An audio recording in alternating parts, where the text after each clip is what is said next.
we got some information about the historical ratios of commercial and residential taxes inside the city to kind of understand more about the balance between commercial and residential tax receipts. As we can see, since 1993 and continuing through 2012, residential properties here in the blue has increased quite dramatically, 361% over that period of time, while commercial property values, by comparison, have remained flat. They have only grown at 93% of their prior rate.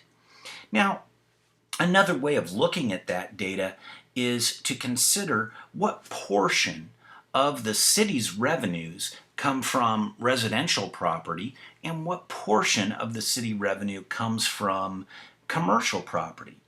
And so over that period of time, we see that in the past, we started at a 70-30 kind of split, and more or less consistently year after year, the ratio of tax receipts has shifted from commercial properties onto residential properties.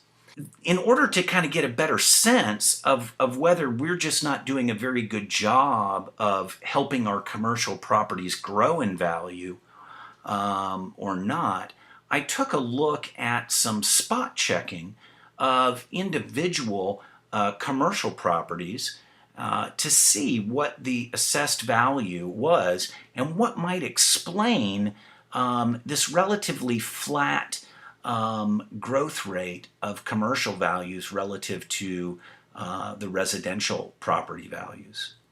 So I wanted to take a look at that, and to do that, I went to the DeKalb County Tax Assessor's site.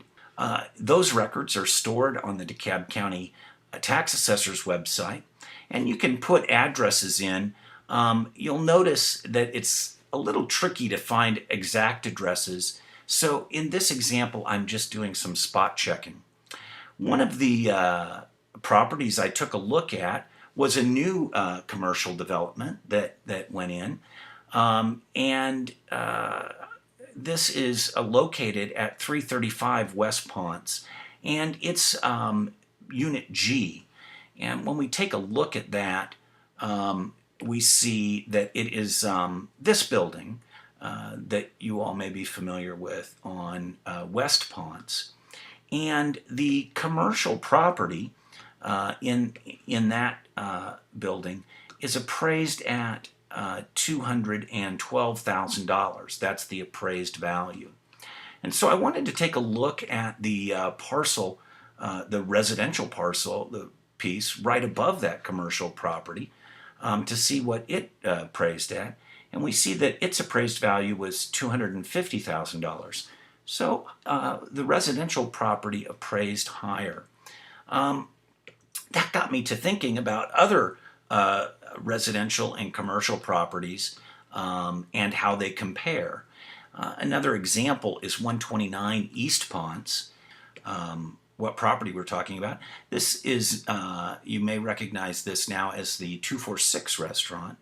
And when we take a look at that property's tax assessed value, right here, 129 East Ponce, we see that the total appraised value for that parcel is $274,000.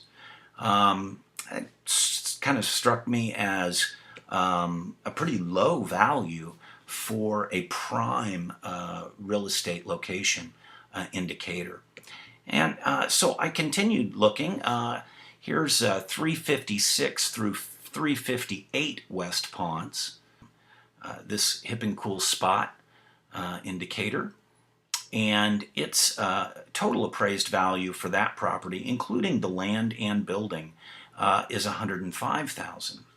And then lastly, 360 West Ponce, iconic Sherian building. And we see that the 360, the total appraised value for land and building is at 110,000. So it's clear from the data that there is a material difference between the increase in appraised value of residential property and the relatively flat nature of commercial property increases, that the ratio of taxes has shifted rather dramatically towards residential property owners, and that our ability to increase commercial property tax digest as a percent of our overall tax digest hasn't been proven out over time.